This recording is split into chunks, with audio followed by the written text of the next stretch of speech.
যে শেপটা, এই শেপ হওয়ার কারণে ফ্যানটা একটা আওয়াজ করে, মানে একটা আওয়াজ করে। আমরা দেখি এই যে বেরিংটা ছাড়লাম, ইজিলি ঢুকে গেল।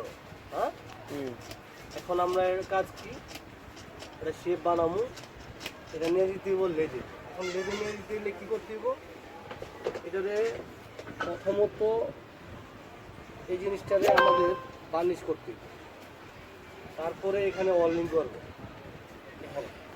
ওয়েল্ডিং করার পরে এইটা লেদ মেশিনে যে ডাইসে এটারে ঢোকানো হবে, তখন এই যে কাটিং।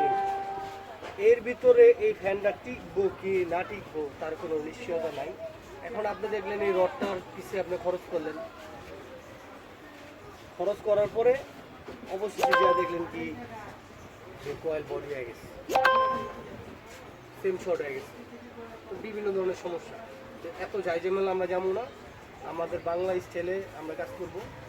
তো এইটারে এখন ঢুকাইলাম, এখন এটারে আবার গ্যান্ডিং দিয়ে আমি এখন এদিক দিয়ে এটারে কি লেভেল করব। তারপরে আমি একটা টিন দিয়া, দুধের টিন, জানো ডিব্বা, ওটাকে কাটিং করে ছুরি বানাবো, মানে সেভাবে বসাই দিই। কাজ শেষ। ধন্যবাদ।